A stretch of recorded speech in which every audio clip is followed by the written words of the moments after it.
is. If you have not followed his Triple H horse racing podcast, you're missing out. It's one of the best podcasts in the country.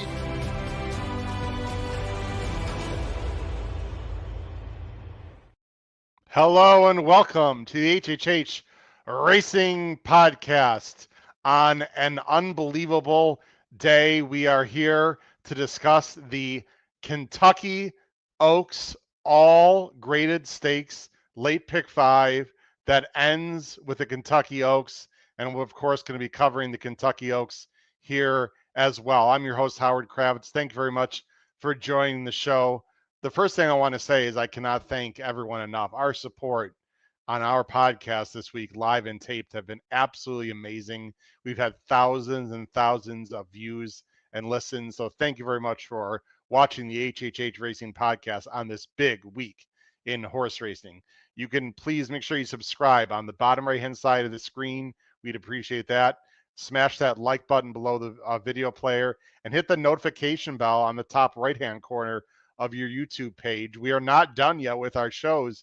You want to find out what we've got going on later tonight and tomorrow as we're filming live here on Wednesday. Please make sure you hit that notification bell so that you know when new content will arise. You can listen to us on Apple Podcasts, Spotify, and Anchor. We've got a great website as well, hhhracingpodcast.com. We will briefly mention that later on in the show as well. And the reason we'll be mentioning that is it's still available. Our Oaks Derby package, very inexpensive, very profitable. It's going to be over 20 pages, actually, as it turns out, because we have so much great information we want to give to you. It's at a very affordable price. Again, you can find out information on our website, hhhracingpodcast.com. We'll show you later where to find out that information. All right, I think we're ready to rock and roll. I see one of our wonderful co-hosts in the background. I'm sure the other one will be on shortly. So let me go and bring on one of my co-hosts who's been doing yeoman's work, not only this week, but just always, and somehow finds time to mix in family, which is pretty important as well. Let's bring on from the East Coast of Maryland, Mr. Pete Visco. Pete, happy Oaks Day. How you doing? Happy Oaks Day. I'm doing great. How about you today? I'm doing good. As you can see, I got the pink banner going. I don't have a lot of pink at home. This is one of the few things I Me have. neither. But No. you got to break it out at certain times, and so I like it. real men wear pink, apparently, from what I understand. At least that's what some people think. Some people. We're secure enough in our masculinity to rock some pink when we need to. Oh, for sure. Look, I think it can look very good. We got a lot of people in the chat. I'm sure Paul will be on shortly. Yeah, is he sleeping? What is going on? I don't know. Production in the middle of the show, Pete. I was going to ask you if you know what's going on. I haven't heard. I mean, I know it's been a lot of shows. Maybe he just, he got exhausted and just couldn't handle it anymore. All right. Actually, he just wanted to know. He just sent me a text as we're live here. Nice shot, Excellent. Pete. Paul, we're in the middle of something. I'll talk to the chat real quick. Hey, what's up, Christopher? What's up to you as well? Let me see who else we got here. He basically wanted to know what the link was, as if he didn't barely see my email. Or I guess he doesn't look at emails. I hit the same one twice. Yeah. Christopher Ning will be there. I've probably butchered their last name. I apologize. Bought a package with Derby experiences, so he will be there. Let's see. We got TC Markham. Torpedo Anna will win by a furlong in the La Troyenne. I think you might have some people on the screen that disagree with that a bit. TC, we'll get to that, not to spoil it. Look who's here, Pete. Yes, Coward. Give us the introduction. Let's see. Before I bring on the wonderful Paul Howard, who doesn't love Paul? I'm not sure I do right now because I do. Late. I love Paul. Just kidding, Paul. As you know, I'm a high school teacher, Pete. We do have tardies. What's the punishment here? I assume, well, in the old days, you got demerits, right? I don't think they do demerits anymore. In the old days, you used to get a paddle in the ass. I don't know if we're not going to do that, but maybe just detention. How's that? A little detention for Paul. How's that? All right, Paul, you got a little detention, and I know you got a little write Catholic on the school. I know you get a little demerit, and you have to write on the board 100 times. I will check my email before every show. How you doing tonight, Paul? Well, there aren't enough show links going around. Clearly not. Now I saw the Oaks one. Whatever. I'm here. As long as you didn't accidentally click on like a porn link or something and then ruin your computer. So then we're all no good. Time for that, Pete. I got handicapping to do. Wow. Well, Paul, we're glad you're here. Of course, Paul Halloran from the Saratoga Special and the Commonwealth of Massachusetts. We'll There you give him go, a Paul. pass for Katie sure. gives you a pass, so We got that's a all that lot going on, matters. people, and I ask a lot of my hosts and co-hosts, and they're doing an unbelievable Yeah. job. Not And many left, so he's apparently that wasn't a nice enough compliment. Paul's going. All right. Well, anyway, Pete, seriously, we got a lot of people watching, and we were going to get right to it. Paul, Oaks Day is always, it gets a little bit short shrift because of Derby, obviously, but Oaks Day, there are going to be some tremendous fillies running. And although we're starting in race 7 with the all graded stakes pick 5 that ends in the Oaks, boy, the race before we're covering, race 6, hello, Little Fiercest versus Locked. And then following that is our first race with Torpedo Anna. Star power in major way on Friday, Oaks Day. Yeah, I heard someone say today you could argue that the races are more competitive and more bettable on Saturday, but there may be more star power overall on Friday. And I think that's hard to argue, actually. If you're looking at Torpedo Anna, that locked, you mentioned the locked fierceness matchup. So, yeah, this is a great card. This is a terrific card, and it'll be interesting to see what we have. I think I think we're going to be surprised at some agreements that we may have. Yeah. I Let's only see. know because I just did my grid on the Power Ah. Picks tip sheet, which if people haven't bought yet, you have 27 hours and 22 minutes, right, Pete? Is that right? Yes, let's go something like yes. Very. Yeah. You got 28 hours and 22 28 minutes. hours or so. Tomorrow 11. But don't wait that long. Book it right now. You can open up a link on another page and still listen to Absolutely. us. By the way, to Paul's point real quick, I was just thinking about it. If you and this is months and months and months away, but there's about I don't know 6, 7 potential like Breeders' Cup, top-notch Breeders' Cup winners on Friday that you could think of. I mean, if you talk locked fierceness, good cheer if she wins the Oaks. You talk about she feels pretty. You talk about a few other horses like that. I think there's some big names that could potentially be huge later in the year, which makes it fun. TC Markham, I'll be there, my friend. I will be there. Very excited to go for the 3rd time in a row. Thanks to Churchill Downs. We appreciate that. So maybe we'll bump into each other, TC. There's been some very strong opinions, guys, right out of the first race. But quickly back to the chat.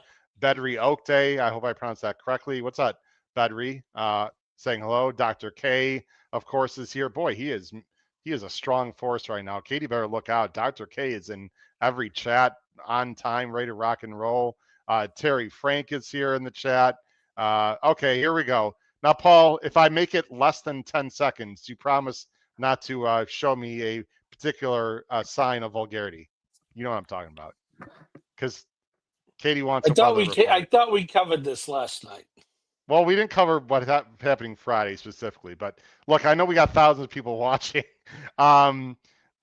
Friday looks like there's a chance of rain in the morning, nothing severe. It should clear up by 1 o'clock local, and then it'll be cloudy and getting better and better.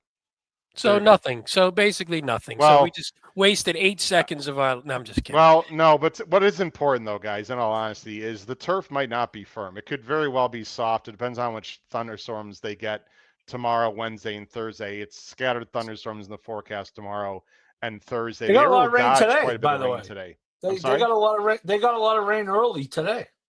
Did they? Okay. Oh yeah, it was pouring, and they were on the turf. They ran one turf race in the pouring rain. Okay. So of course, the rails were out at about 98 feet. Right. Well, they got to protect the inside part of the turf course. So anyway, was half the field on the dirt, Paul? Basically, half I'll on the tell you, dirt. they were out there, Pete. I don't think you could. If it were a 12-horse field, they would have had to go 2 lines like harness racing. Like I love it. That's what they should be doing anyway. Penn State Scott, I'm sorry to say, I think you're gonna be a little disappointed. We're not doing rants for these. Why rant? It's Oaks and Derby's time. We can't. Oh wait, ranting. no. Well, there's always a mini rant that just comes out of the blue. So Penn State Scott, I'm full of good cheer.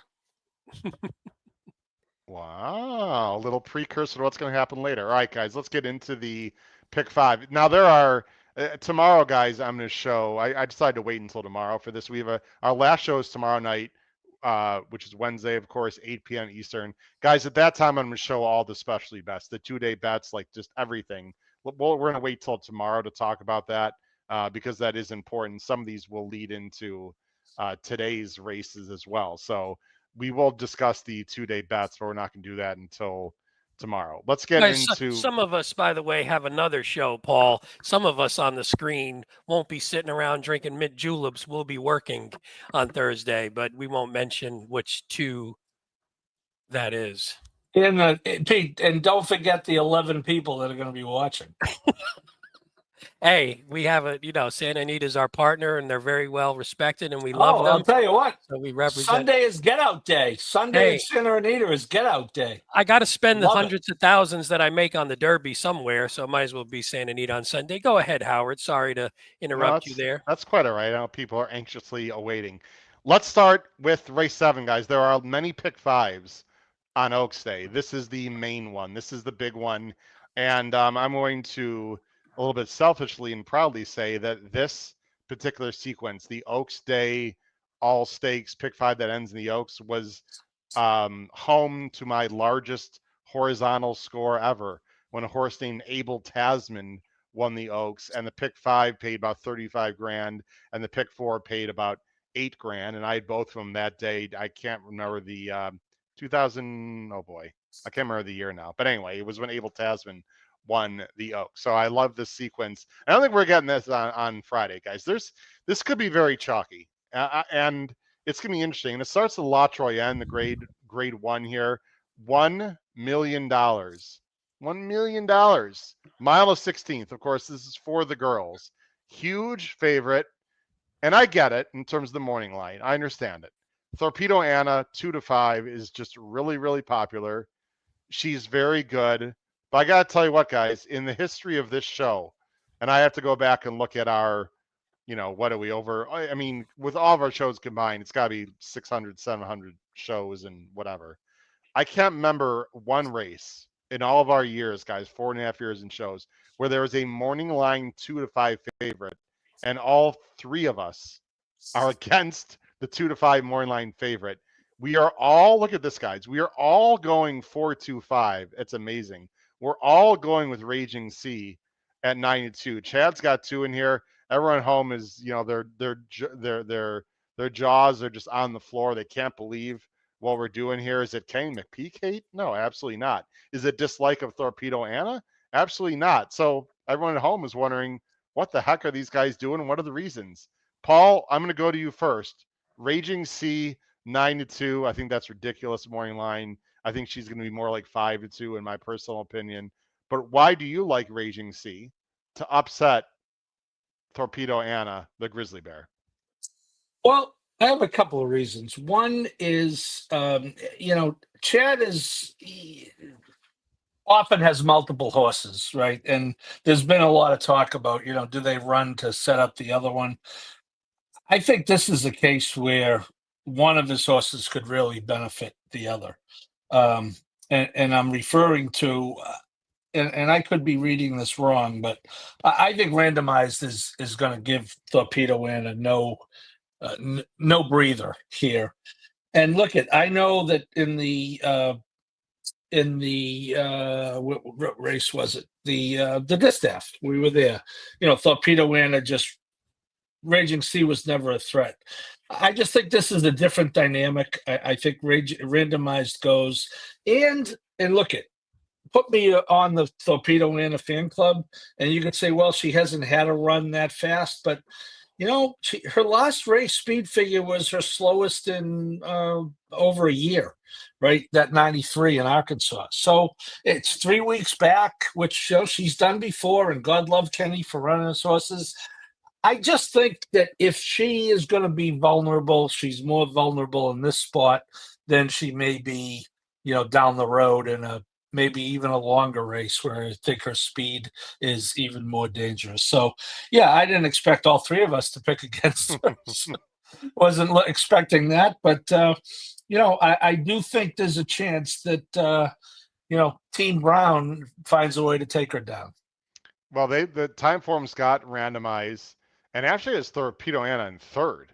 If Darth Vader goes, Is it Darth Vader? I can't. It's Dorf. Darth Vader. Sorry, Darth Vader would be tough in this spot too. But anyway, if I Darth would take Vader Darth. I would goes, take Darth Vader in this one. yeah, if Darth Vader goes from the inside, according to time form, she's quicker than Torpedo Anna also. Um, Look, Pete, randomized, could win this also. We've got her third. I'm going to make some points after you speak, but do you see it the same? Well, you see it the same way Paul does. What would you like to add to maybe what's in Raging C's corner on this day, Friday?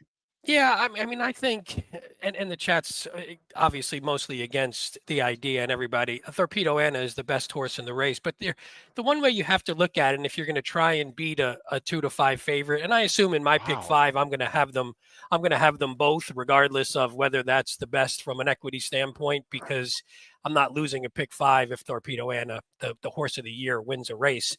But the way I look at it is, if she is diminished in any way, and Raging C coming back from 4 to 5, which we have seen horses significantly improve from 4 to 5. Yes. And she's been working great. And her last few works have been fantastic. So maybe she's just coming into this really sharp. She has Pratt. She's tactical enough to where what Paul talked about, if Torpedo Anna has to eventually attack randomized and Darth Vader, which that shouldn't be a problem, she has to use herself just a touch. And I think if Pratt's aggressive with Raging C, gets on her neck, can we see? Maybe she's not as good, and maybe she's even better. And maybe with a challenge, she opens up and she buries the field. Then good on her. But I would take a shot here, like Paul said. I think this is the spot maybe where you beat her. And we don't know if Raging C is just going to come back better. She might. And last time she was chasing a Torpedo Anna that was on the lead and had the race her way. Whereas now, potentially, Torpedo Anna is the one chasing. Raging C can and Pratt's the best at sort of diagnosing what the best place to be is and how to attack and when. I mean, this was the Breeders' Cup, and, it sort of fell apart when Idiomatic didn't go and the Japanese filly didn't go. And, I mean, they're walking on the lead here, and I believe this is Raging C in second. It is. It's just stalking, so people are going to watch it and say, well, if Raging C couldn't beat her in this race, sitting a perfect trip, why is she going to beat her? The circumstances to me are completely different. I mean, these fractions are completely ridiculous, and this is not, well, like you said, Pete, this is not what Raging C wants to do. Raging C wants to be a little bit further back. She was forced to be up close to the pace, and Raging C is not giving it up here. Now, Torpedo Anna won this race. She was better this day.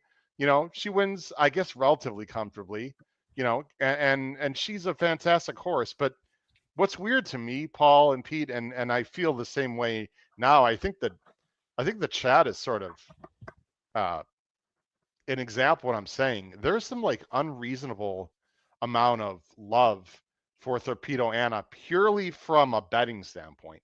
Like, she's a great horse. There's no doubt. I loved her last year. I had her in the Oaks. We've talked about this.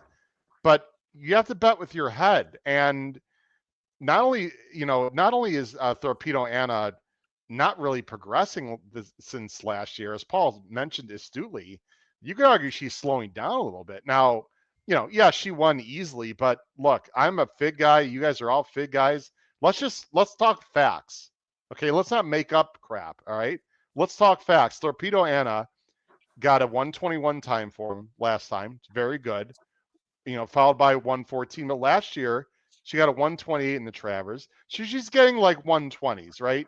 And I would say, I think it's fair to say, guys, I don't see her improving in this spot off of 2 weeks with a tougher field. I'm going to say she gets a 116, 117, okay? Somewhere around there. That's just my opinion. Raging C is right there, guys, in every single race. Her figs are just as good. I know Torpedo Anna beat her last time. I get it. Randomize is also, 123, 122 on the time form. And this is a situation where it's a 2-for-1 deal, right? And there's no way the Chad's going to let Torpedo Anna, get loose on the lead. And I think Torpedo Anna is better up close. So, look, I agree with you guys. Now, the other thing I want to say is I watched a lot of workouts. Raging C and Randomize, gentlemen, worked together several times down in Payson. And Randomize was on the inside, which makes a lot of sense. Raging C was, like stalking like a length off. Almost every workout I saw, deep into stretch on the gallop out, Raging Sea went by randomized almost every single time. And they're both 5 years old, guys, but randomized has had many more breaks, right? And if you remember, she's been a little bit ouchy. I mean, she had a great 3-year-old year, but she was off for quite a while. And she ran some big races last year, but she wasn't as good as a 4-year-old as she was as a 3-year-old. She hasn't raced since August. Meanwhile, Raging Sea, guys, has not really missed a beat. And not only that, last thing, Raging Sea is good off layoffs. And Pete, I thought for sure you'd mention that. November to August, I know it was a much slower buyer, but she ran just fine when she was much younger. April to November, the double dog there, she was fantastic. That race off a layoff. I don't have a lot of concerns, to be honest, about the layoff here. Anyway, we're all going Raging Sea. I don't even want to say Torpedo Anna's the horse to beat. I'm not sure she is on Friday. I think we all agree, guys. Call me crazy. Call us crazy. I mean, Whatever. I think she's the horse to beat. I Yeah, wouldn't probably say the it horse to that way. beat, but Yeah, no, I think she's by far the horse to beat. I just think maybe the gap, you're hoping from a price standpoint that the gap is closer than maybe it has been in the past. And that's what you're counting on. You're hoping that Raging Sea went up a little bit and Torpedo Anna came down. And I don't like randomize. I think randomize is better going longer. I think this is a little sharp for her, even though she's a speed horse. I think she's one of yeah. those And that probably carries her Raging Sea speeds too, longer. by the way. It's probably a little better mile and eighth, I think. Yeah. Look, TC Markham said we're crazy. Look, the Matt says we're crazy. Fine. And plus, maybe I don't care. Maybe it's because they said I said call me crazy. Maybe I don't really care if I'm crazy because, like I said, if I'm playing a pick 5, I'm going to play them. I'm playing them both because I'm not losing to Torpedo Anna if I hit some prices down the road. So I don't care that much if I'm wrong. I just think this is the time to get her if you get a good price on Raging Sea and want to put in a win bet or I just think, doubles Paul, or something. people like this horse for a little bit for the wrong reasons. Like, it's a great story and Kenny McPeak. If you look at the number, I'm a math guy, right? You guys are excellent handicappers. We look at the math. She just doesn't tower over this field, and she's had 2 cupcake races so far. Those are facts. You can't deny that. Now, maybe Torpedo Anna Paul's going to win by 4, those are bad fields, and we'll look stupid. But go ahead. Well, no, don't mistake. That Apple Blossom. If you remember, that race was run right after the last race at Keeneland that day. That's why I didn't get in the picture downstairs. I stayed up to watch that race, and I just played a cold exacta because Free Like a Girl was like the only other horse who could run second in that race, who ran second to the race before. Yeah. So, look, this is not this is a circumstance type thing, as you said. Exactly. It's about today. Yes. And Torpedo Anna is 2 to 5 morning line, may go 1 to 5. Wouldn't shock us because she's it's ladies' day and she's the girl horse who took on the boys last year, and et cetera, et cetera, et cetera. And Raging Sea might go 4 to 1, which is help me out, Howard, 20 times the odds, 1 to 5. Paul, to 4 as you to like 1? to say, my friend, if she goes off 4 to 1, I'll be doing something very unreasonable. Well, I mean, she's 9 to 2 morning line. I think she'll be lower, Paul. I do too, because I think on the win end, randomized is the only other horse you can bet. Right. And randomize, I think Brian Hernandez has his hands full in this race. He's going to have to make some decisions because I agree. This could be the type of race where he figures, okay, I'm just going to let randomize go and then make my run. And, randomize could be, to Pete's point about, that's why, Pete, I like her going longer. She could be a tough cookie on the lead. Yeah, I agree. And so, again, look this is what I'll do when Torpedo Anna beats me. Yeah. Okay. It's called gambling. It's news flash. It won't be the last bet I lose, hopefully. Well, everyone that's giving us a little hate in the chat, we want full apologies, and I will do this. I'm not speaking for Pete and Paul. If Raging Sea just doesn't run well at all, and Torpedo Anna runs a 105 buyer and wins by 5, I'll say, you know what? I could not have been more wrong. I don't see that happening Friday. I think it's going to be a race. I think it's definitely going to be close for sure, and we're going to go with a little bit of a price. Let's move on, guys, to the next race. Fascinating way to start. And by the way, I don't know about you guys, I'm using Raging Sea and Torpedo equally. in Yeah. my They're the place. A's. I have both of them as A's. Yes. Okay, very interesting. Let's go ahead on to the next race, guys. The Modesty. It's a grade 3. It's on the turf. $400,000 is the purse. Rails are out 12 feet. Just want to mention that. So they're going to save the best part of the turf course for Saturday. And there aren't a lot of turf races. In fact, I'd have to look at it. I think there's only 3 turf races total on Friday, I believe. And one of them is earlier in the card, and it's a maiden race, and they might take that off the turf if they get a lot of rain. I'm not like this is not going to be a Keeneland situation. I'm just we have to mention it, guys, because it could be a factor. On Friday especially, not as much on Saturday. But the turf course could be soft on the soft side Friday for sure, and maybe a little bit into Saturday. Anyway, this is a field of 8. She Feels Pretty, another monster. I mean, this pick 5 could pay very low. There's no doubt. She Feels Pretty, guys, is 6-5. What a year she had last year. She had a little hiccups earlier in 24, and then they figured her out. Cherie DeVoe, Johnny V, in the saddle. Let's see where we're going, guys. I'm going 7-8. Paul's going 3-7-8, and Pete is going 7-8-2. Paul's the only one that's going with Suggesta for Chad and Irad at 9-2. Why don't you talk about this talented filly first? Apparently, I'm leading the Chad Brown fan club tonight.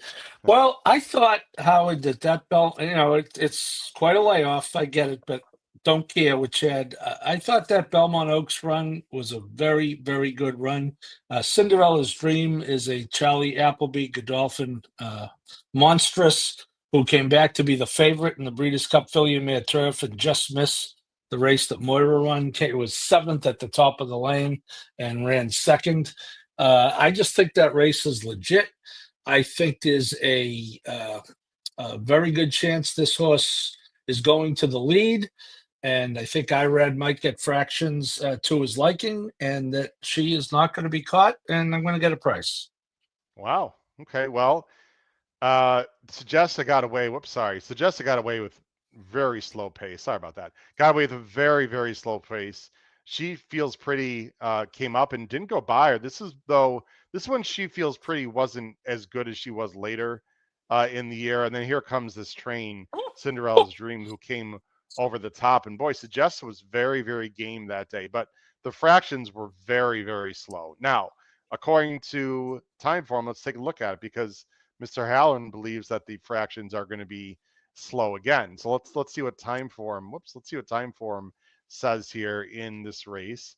And they have a fast pace where Suggesta would be 4th. So this is not going to set up the same way that Oaks did, that Oaks race that we just watched, Pete. However, Suggesta is now 4 years old.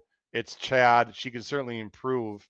You don't have her anywhere, neither do I. I just think that race that she ran in Cinderella's Dream is not as good as it looks because of the pace. This is a very long layoff. Like, where's she been? I know it's Chad. I don't love her. And actually, you don't either in this spot. So I'm glad that I have a little bit of company. But if she wins, would I be shocked? No. No, my thing was just I thought that there was potentially some other pace. So, For and sure. I know 2 and 3 back, she came from off of it a bit. So she has ability to sit off. But I think if she's sitting off, I think other horses in the race sit off better than she does. And I think they'll finish better than she does. And I think that's her problem from my perspective. Now, if she just gets on the lead like Paul is hoping and she cruises around and she sort of takes some of the starch out of some of the closers, then I could definitely see her winning. And I had her she was my 4th. She was right behind the other ones. It was sort of close, but I'm going more for maybe there's going to be some other pace up there with her and she's going to have to work a lot harder. Pete, we obviously feel the same way. Look, obviously we're not afraid to go against chalk when we feel like it's warranted. All 3 of us, for that matter. If She Feels Pretty's ready, this thing's over. She was outstanding in the fall of last year into the American Oaks. She was at the top of her game. I think Cherie DeVoe might be taking Paul off of her Christmas card. I'm shocked that Paul's not going with Cherie, but I'll tell you what, his alternative is pretty damn good with Irad and Chad. I just think she's tons the best here if she's ready, Pete. I really am not getting clever in this race.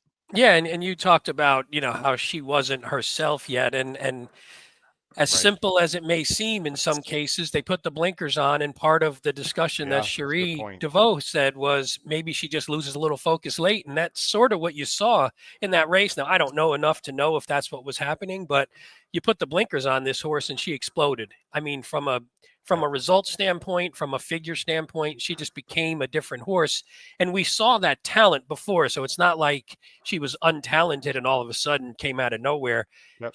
She was talented. That put her over the top. And then you could see again, you go back to the works, she's working pretty strong coming in. So if she's holding that same form, Yep. I just think she's the best horse, and that's why she's 6-5. So I'm not breaking any news here. Yep. I do also. I was a big fan of this too. In the Gulfstream race, or sorry, in the Tampa race. This is a talent. The two Gimme Another is a very talented South African horse that, like won their Triple Crown over there for the Phillies, and is a nice story. And Graham Motion likes her. I'm not going to show the Tampa replay, but I thought she made a really nice move against Saffron Moon. Just couldn't get Saffron Moon. Saffron Moon, the 8, who's in this race, was better that day, but Gimme Another probably needed that start, Pete and Paul. And I think if someone is going to upset her, I think it's Irad's brother, Jose.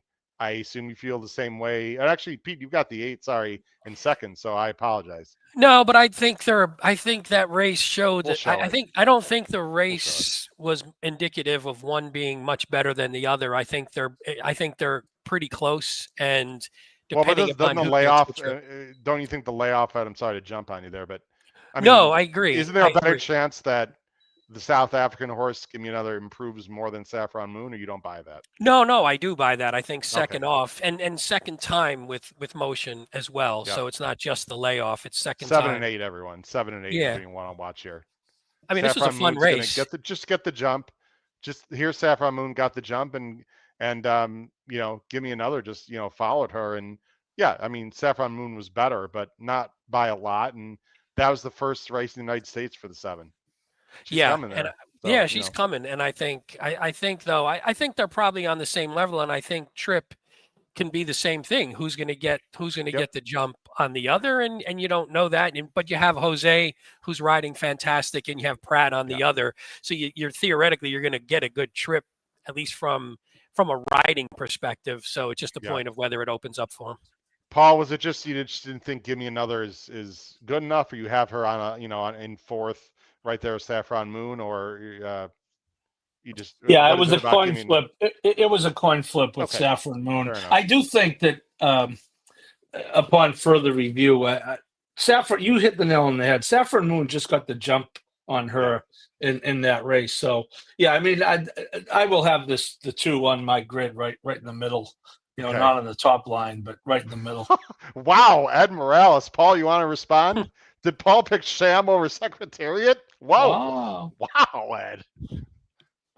Oh, no comment. But I was old enough to be around for it. I was 10, as a matter of fact. Wow. I wish I was around for that. 9. I was not quite 10. Wow. Yeah, that must have been just unbelievable. Let's go on to race 9, the 8 bells, guys. The 8 bells, well, I'll tell you what, Paul, for our younger audience, listeners and viewers, why don't you just very quickly talk about the horse 8 bells, the good and the bad, just very briefly, because she was a great horse. I'm glad they have a race named after her.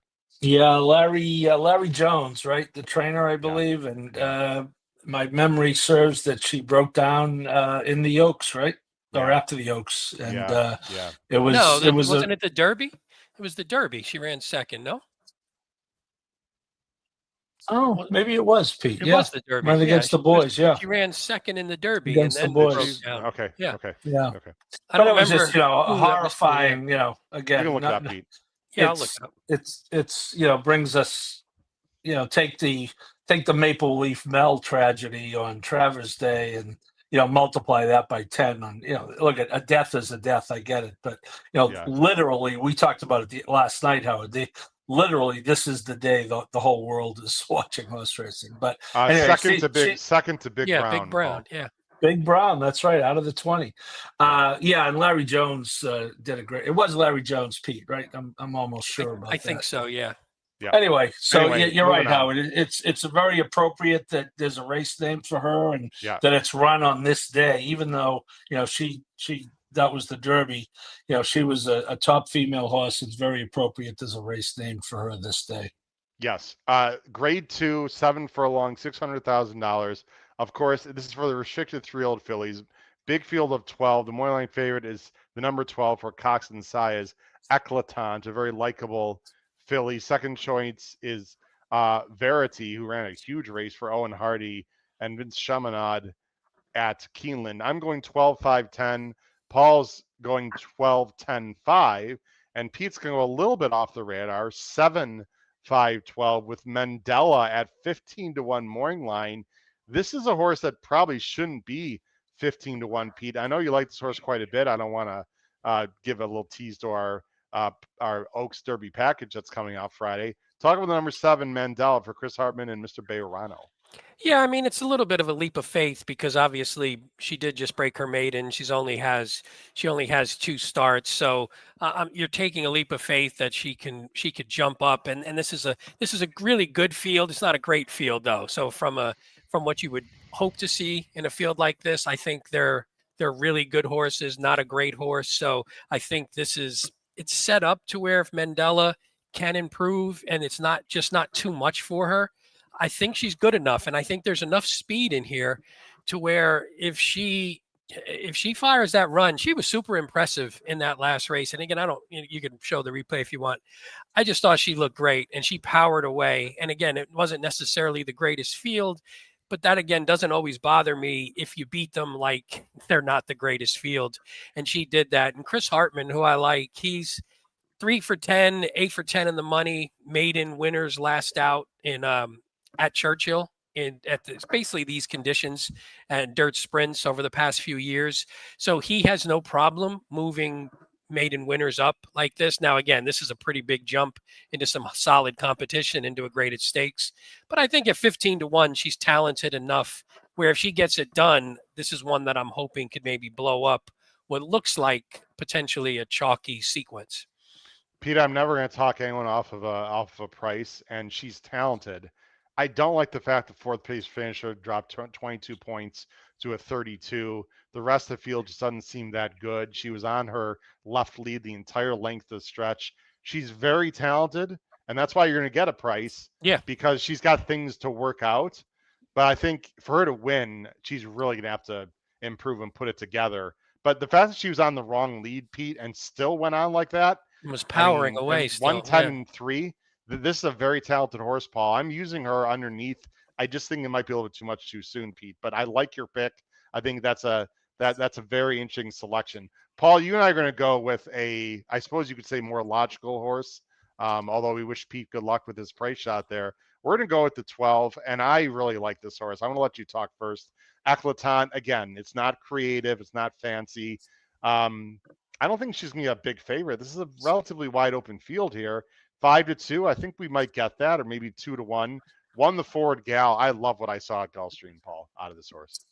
Yeah, Howard, I spent more time on this race than any race of all the stakes races. Really? Because we had to do the Right. and as always when you're looking at races, you're seeing, okay, the 12's the favorite. Let's find a way to beat them. And I came up with a pretty good reason against everyone else. I'll use Verity. I'm going to use 3 A's. You'll see in my caveman ticket, I'm going to be all sorts of spread out here. But I just think the post is perfect.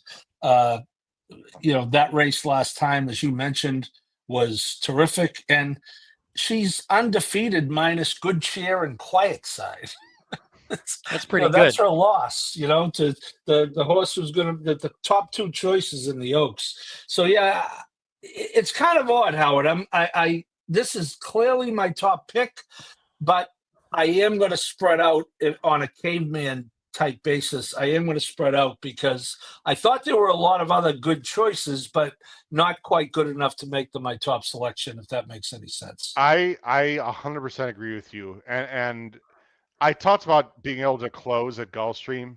She's the 7 here. Well, this is not a very good view. Sorry, but okay. She's back here in the Stone Street colors, if I recall. Yeah, she's a Yes. little bit wide. They were going fast, but it's Gulfstream, and she took some dirt. I just like here she is able to switch leads a little bit late again. But there was a very fast pace, and she sort of grinds her way to the win here. But this was a pretty fast pace, and this was a good field. You got the Queen's MG, you have Stunner, Rio Rota is a real nice horse. And I just think there's a lot of improvement here coming. Now, I will say she missed a race, Paul and Pete. She was supposed to run at Keeneland, but it was not a vet scratch. It was no negative reason. I think, and I don't know for sure, it was pretty wet that day. That was the crazy first week of Keeneland, and they decided to scratch her. Her works look outstanding, and I just think they're scratching the surface with this one. I'm expecting a big move forward. I'm not sure she needs to take a step forward, guys, but I think she is going to take a step forward. And Pete, I also agree with Paul about the outside post. She could be wide. But I'm not sure that's a bad thing going 7. She'll get a clear run. And it's a very long stretch. Yeah, she should. I mean, I have no knock. I basically had 4 A's in this race, and you have to pick somebody on top. And I went price shopping a bit with a horse that I think, based on her first 2, is better starting her career than some of the other ones did. Now, to go to Verity, who's getting, I think, a lot of love in the chat, and for sure, this is one you see she beat Stunner by 5 last out, so they have at least a light competition to go against. The one thing I thought, if you were going to really nitpick, and this is probably a stupid nitpick, but I looked at it again when you're razor thin in terms of who you think is better than the other. She's got a 416 Tomlinson on the wet, and this was in the slop. And it's not like she wasn't great before that, but this was better. This was her best race. And I just wondered if the slop moved her up a bit. Yeah. Maybe it didn't. Maybe she gets on a fast track and is great on the fast dirt again and is even better. But if I'm nitpicking and I'm like, maybe she takes a bunch of money and I can get somebody above her, maybe the slop did move her forward.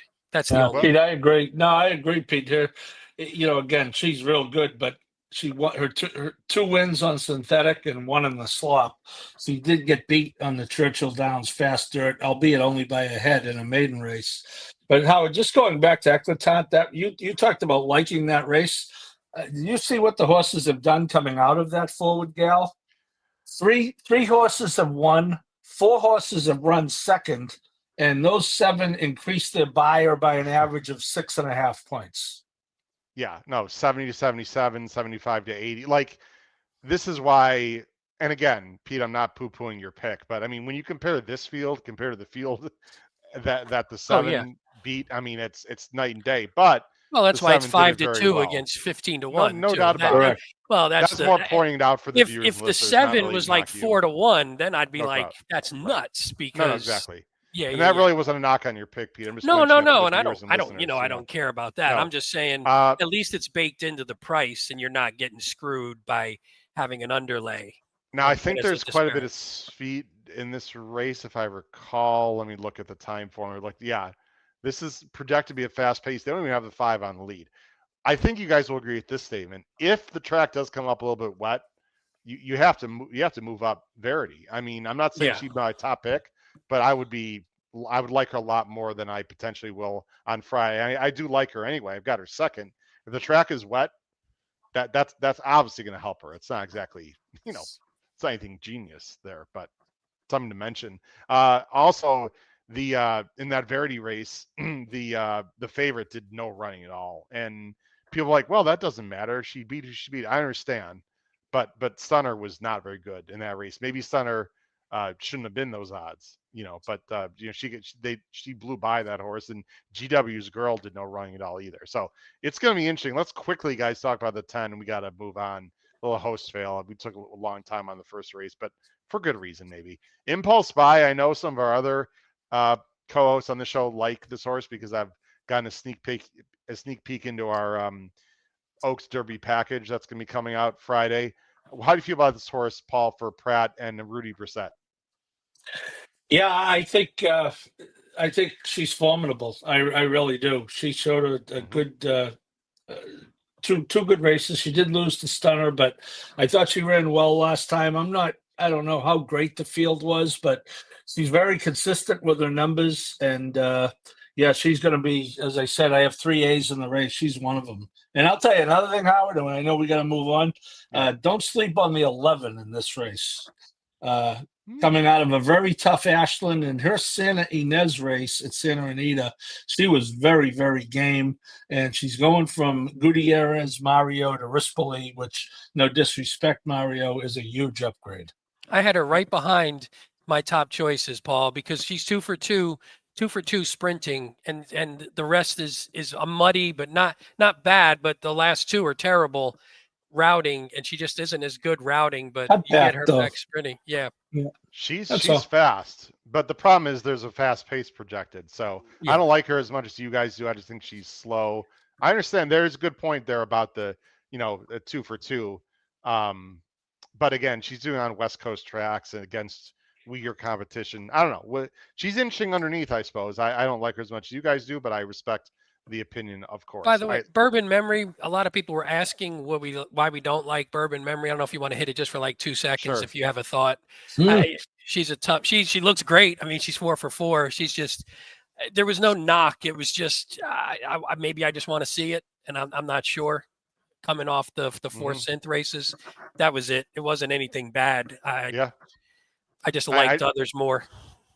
Just very quickly with the time form, so people can have an idea if you believe in time form like we do, with the major contenders here, which I don't think. Verity got a 121. Oof, in that last race. That equates to about a 101 buyer, everyone.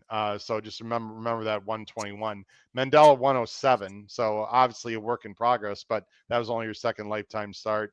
And then you go with Bourbon Memory, 109 is her top. A little bit slow. Impulse Buy also a little slow, 108, 104. Same thing in general to look forward. And Eccleton only a 105. So, just something to think about. But I just think, as Paul does, that Eccleton's going to take a major step forward on Friday. And she might need to, because this is a really fun race. It's going to be interesting, guys. Let's go to the second to last race, the penultimate leg of this all graded stakes pick 5 on Oaks Day. There's our picks on the bottom of the screen. This is the Unbridled Sydney. This is a 5.5 furlong turf race for $400,000 for older fillies and mares, actually 3-year-olds and up. You got a big favorite here, an AG Bull at number 4, 8-5 morning line, second choice, strong favorite. The number 9 Queen Maxima, Florida bred. I have a very, very, very, very strong opinion that I'm going to be either very right or very wrong on. It's pretty obvious. I don't have AG Bullet in my top 3 again. I'm sure I'll be called somewhat crazy, but that is quite all right. Paul, you're going to chalk out the AG Bullet. I don't want to spoil why I don't like her. I'd rather you give a very cogent argument, which I'm sure you will, as to why I'm wrong, and you are going to be right on Friday. Yeah, no, you've just complicated my life, is what you've done. I hope you're freaking happy. You listen to me? Wow. Yeah, I that. don't like the race. I don't like the dynamics. I don't like the fact that West Coast turf horses coming east look best on paper, and they're going to be heavy favorites. I knew you were going to hate that, Paul. I knew you were like me. I didn't know what to do with Paul, this race. Pete, that was 2-5 for him to mention that statement. I don't like the East thing. I don't like the fact that, if you, especially, it's hard to use both as A's, because, Queen, your horse is going to take plenty of money, Howard, Queen Maxima.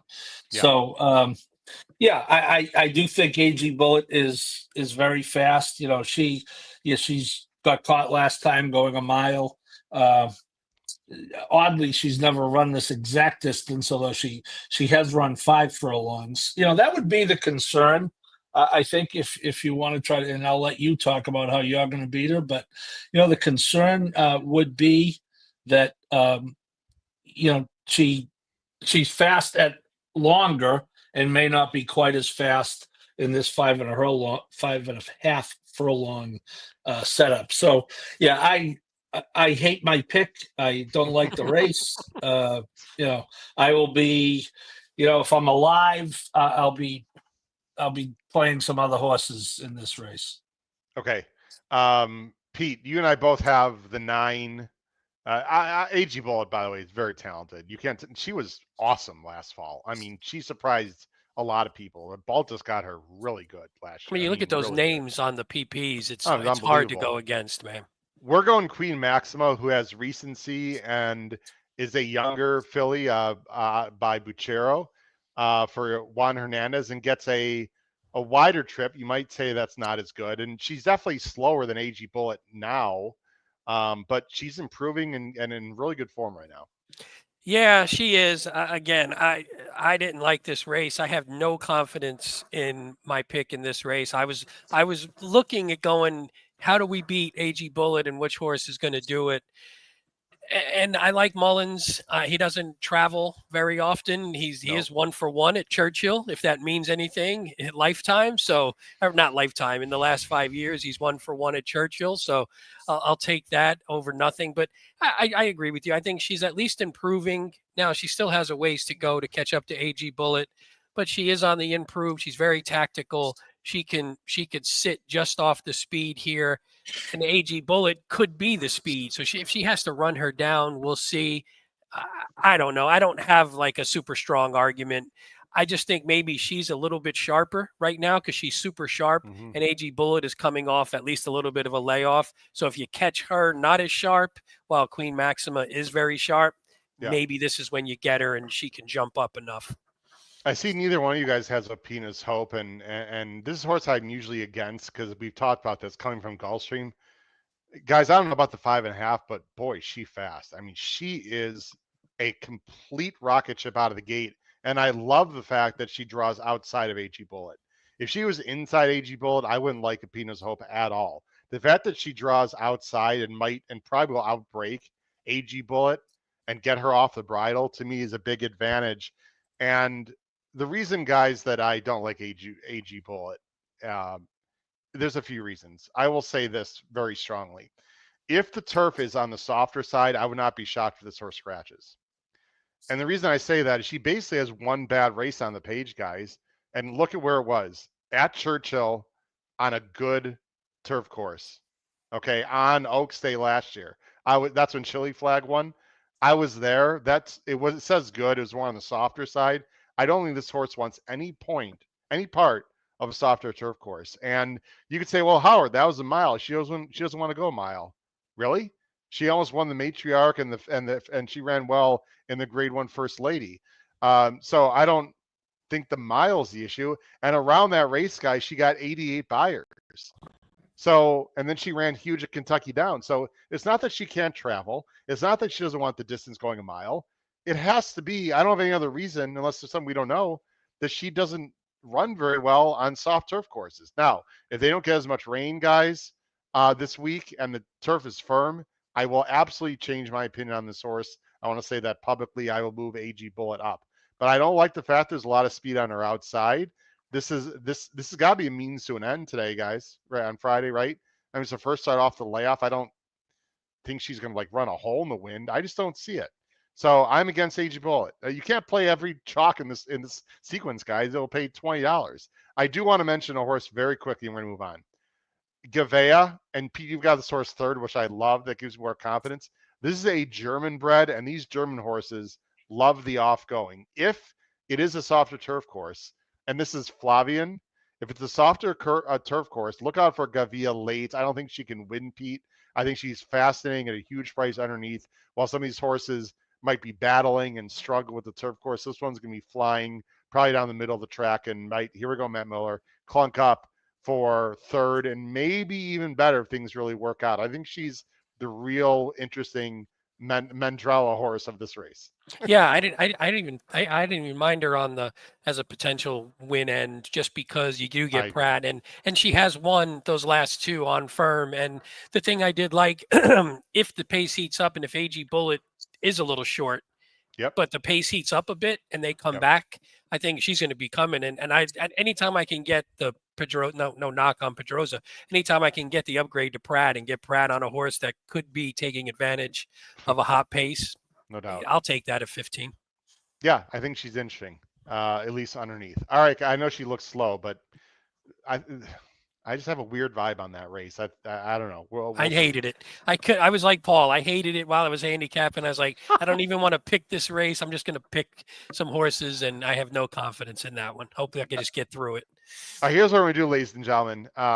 And again, I'm actually not going to show our tip sheet. People know we have a great Oaks Derby package. We've talked about it. Go to our website, hhhracingpodcast.com.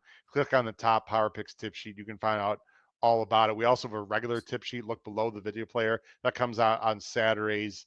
It's excellent. Again, look below the video player for our regular Saturday tip sheet. We're going to spend only about 10, 15 minutes at the very most on the Oaks, because right after the show at 9 p.m. Eastern, myself and some of the Pacific Horse players and Ben and Boozen guys, we're going to go in great detail about only the Kentucky Oaks. So we're not going to expound too much. People can watch that show and see how a lot of us here on the podcast feel. But you and Pete, Paul and Pete will not be on that show. So here's the field for the Grade 1 Kentucky Oaks, sponsored by, the Daily Racing Forum's on the top. I don't know if it's sponsored by them. But anyway, it's a field of 14. Let me make it a little bit bigger. There we go. You can see from the rail out, you got early on, and then on the 14 hole is quiet side. You got a big morning line favorite here in Good Cheer, 6-5.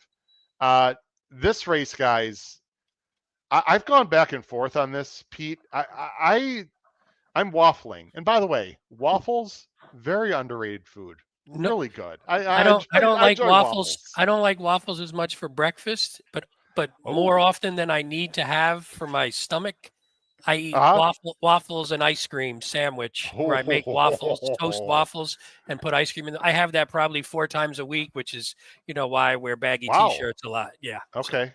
So, yeah. Do you like waffles now? Do you put syrup on every square? Because I make sure every square's got at least a little syrup. No, because I don't eat them for breakfast. I won't eat them for breakfast. So you don't? Oh, you can still do syrup with the ice cream. No. Powdered sugar. You got to powder sugar it up. So add some more, heart attack material to it.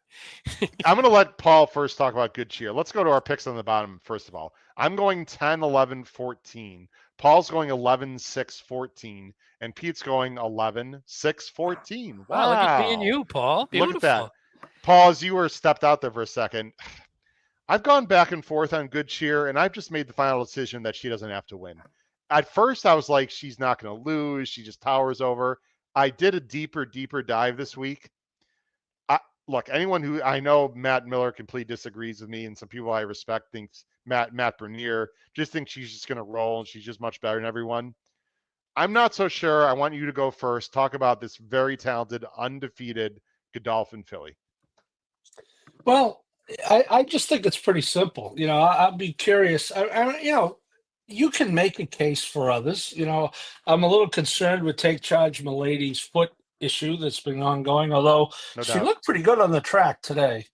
I was going to ask you, but I'll talk to you about that off air. I didn't know that, actually. Go ahead. What, did she look good today, or that she was having a foot issue? No, I knew she had a foot issue. I didn't know her last 48 hours, but you and I will talk off air. Yeah, you should mention it now, really. We should talk about it now. Why? I was watching. I'm fairly certain, unless it was tape, I'm fairly certain she was on the track today and jogging, but looked like she wanted to do more. So that's a good sign. Although McPeak, when he first announced it, and he's the best, by the way, for being so transparent, said it really doesn't bother her when the foot hits the ground. It's just an odd thing. They missed the fantasy because of it. Anyway, but she missed the work though too. She missed the work. So correct. They're just being cautious then. Why she's no guarantee to make the race. Okay. She is not a guarantee. I did hear that they nominated her to the Black Eyed Susans, which makes it a little. Yeah, she's no guarantity to make the race. Okay. Anyway, good cheer, Paul. And I like Quiet Side a lot. I don't love the post, but what's kind of puzzling to me, and people will accuse me of my Godolphin bias here, but I hear a ton of people talking about logically it's impossible for journalism to lose in a 20-horse field. Okay, yet there's a lot of ways to beat this 11, who's 6 for 6. Good cheer. So I am not in that. I certainly think journalism is the horse to beat. Don't get me wrong, but I don't see why he's automatic and this one is. Now again, this one's 6-5, so I'm not giving you any any great shakes here. I'm gonna have to come up with. I'm gonna probably get into that Oaks Derby double. But I again, Brad Cox is oddly enthusiastic. You'd never use to talk about Brad, but he's oddly not dour.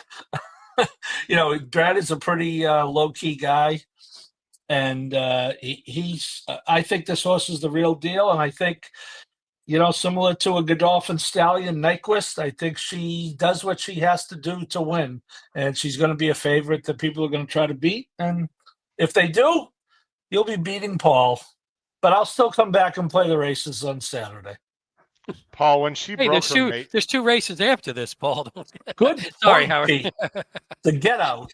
The get out. I remember when she raced in her second start, and I was looking at the replay like, what is this Godolphin filly who debuted at Indy with a 57 buyer? She did it so well, and I singled her that day on September 28th at Churchill. I mean, she was 3-5. It's like whatever, but boy, she is very visually impressive. But I have a few reservations I want to bring up with everyone. Pete, I'm gonna let you go first, then also talk about your one of your favorite horses since December the 6th. Yeah, I don't have any knocks on Good Cheer. Again, if you look at time form, if you look at Buyer, if you look at Thoroughgraph, she doesn't tower over the field necessarily. She doesn't. From a figure standpoint, and that's the one knock. But then you look at her and go, okay, but she looks effortless when she does it. So is there a lot more in the tank? The distance seems like it should be her friend. So I assume she'll get better going longer, and you can't say that about everybody else in the race. I have nothing. I have nothing negative. I don't think I would single her in my pick 5 because she still comes off the pace. She's still, she's broken a little funny every once in a while. There's still something. Somebody can get away. Somebody can get the jump on her. So I don't think I would single her. She's not like a key to my whole day kind of horse, but she is on paper, I think, all of that. And I think it makes perfect sense if that is your opinion, that she is the key to the day and the single of the day. I have nothing against that. Pete, what do you make of the right side of the screen? Because you and I have looked at this a lot more in the last year, I would say, with this top early and top late time form. She's really not overly impressive on either one compared to this field. Is that any concern to you at all? No, because it's hard because this is you have to sometimes take it for what it is. But I think there's enough there to where that's why I don't look at her as a stone cold lock. Yeah. But I do think there's horses who could out kick her potentially, but she closes like a train. She just runs away and she does it very easily, whereas others may not have it as easily. And she's going to probably be mid-pack, so she's going to have the trip that she wants. I don't know. I don't worry about all that stuff. I just think, from a figure standpoint, she doesn't tower over them and she's going to be pretty low. And I think there's some other good horses. I just think there's some other horses aren't great, and they're going to have to work to beat her. Here's my feeling on Good Cheer, guys. First of all, the Oaks can be a weird race. We've watched a lot of Oaks races, and sometimes there's some weird results, guys. There's been some bombs in this race. There's a lot of early speed in this race. I think we'd all agree. It feels, Good Cheer feels very similar to me to journalism in a few ways. They're both the horses to beat. They're both very talented. But I don't think either one is infallible here. And here's my thoughts on Good Cheer in general, guys. She's very good, and she could absolutely win by 4. I wouldn't be surprised.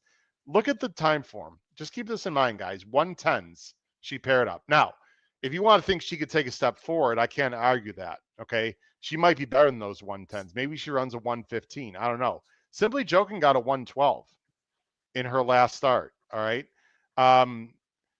Ballerina d'Oro, which you're going to mention, I think she's slow. When I saw the time form, I liked her less speed, 103, 100.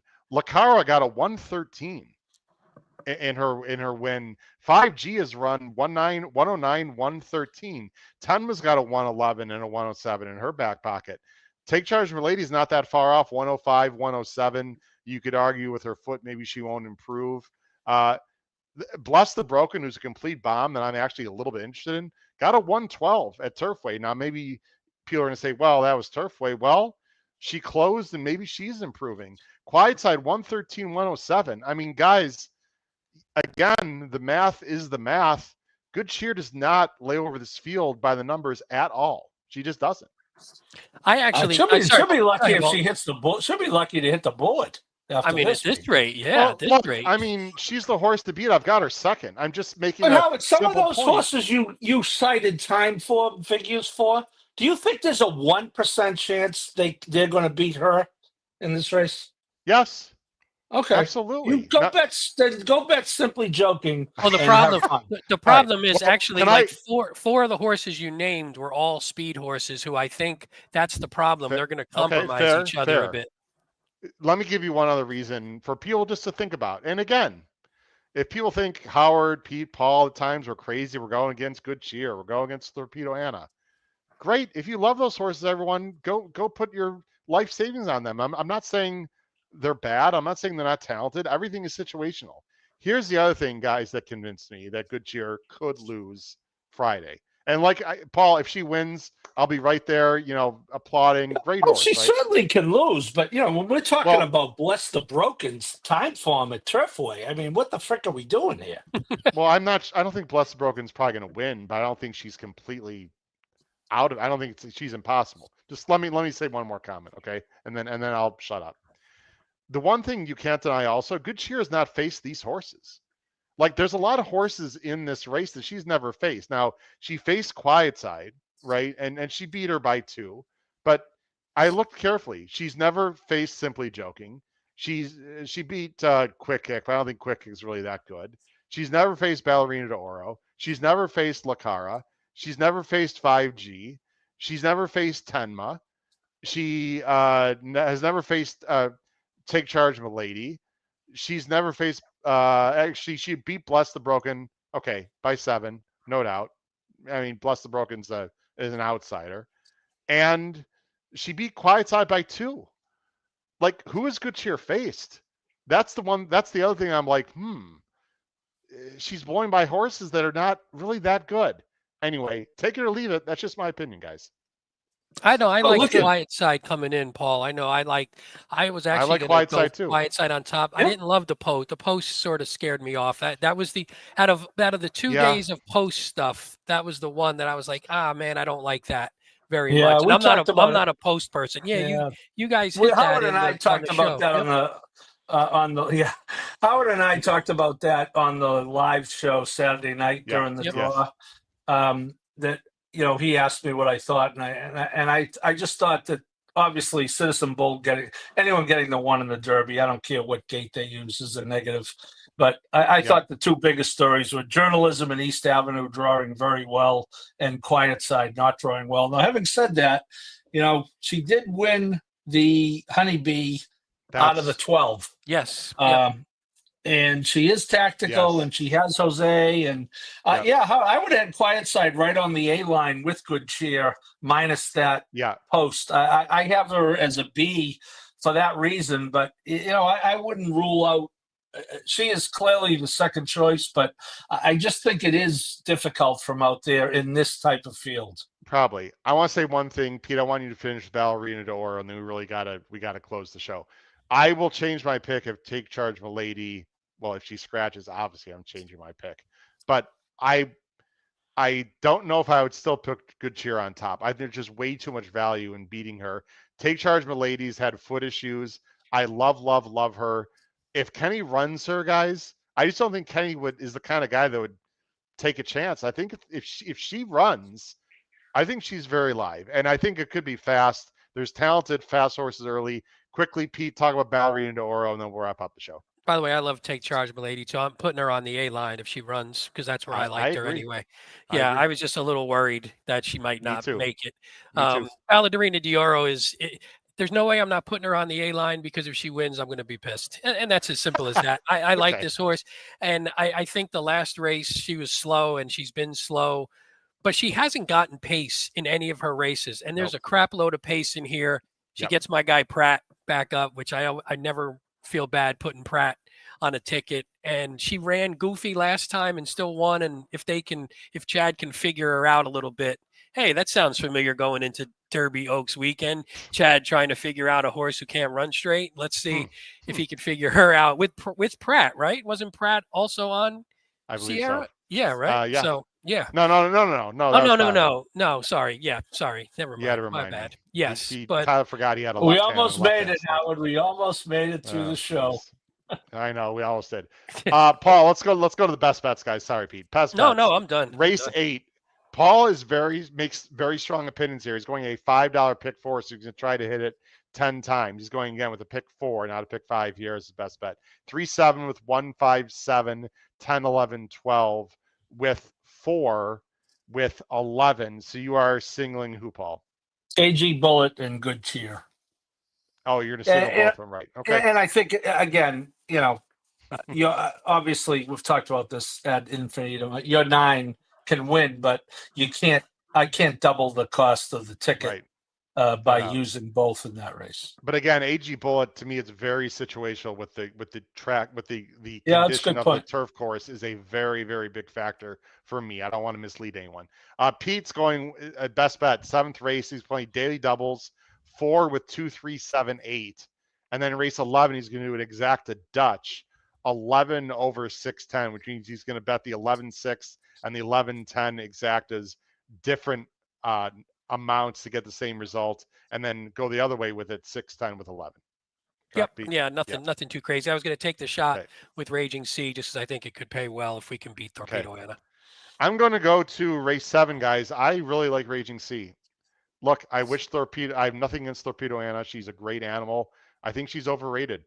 Sorry, Torpedo Anna fans. I think she is. I think she can get beat. She could also win by 5. We'll see. I'm going to go 4 with 2-7 in the next race. That's the South African horse, and She Feels Pretty. And then another big double in race 9, 5, 10, 12, and that difficult 8 bells into the 9, Queen Maxima. I'm going to single her and try to beat AG Bullet.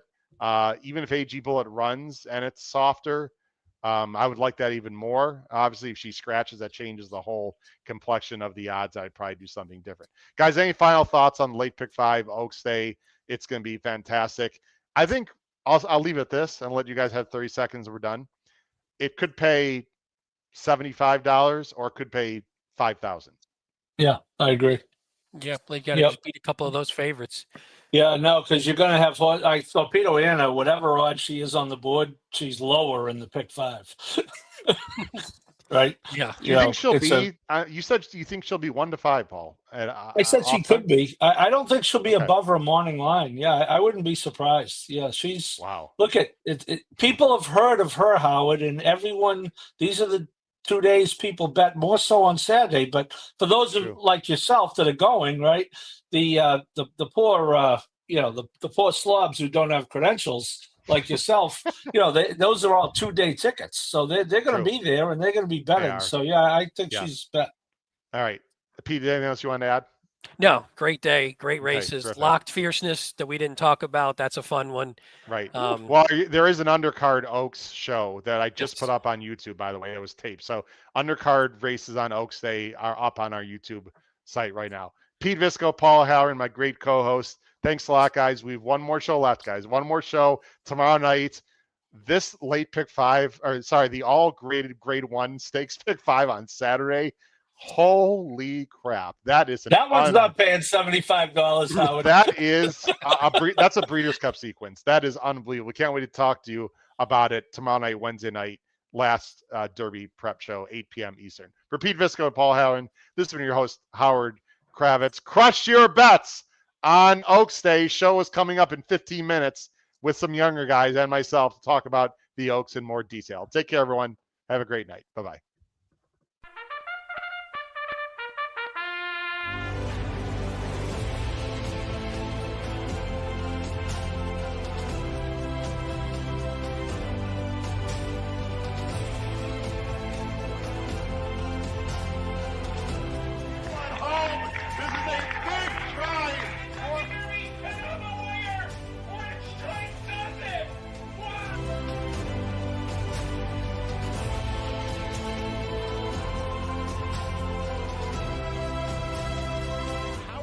Kravitz. If you have not followed his Triple H horse racing podcast, you're missing out. It's one of the best podcasts in the country.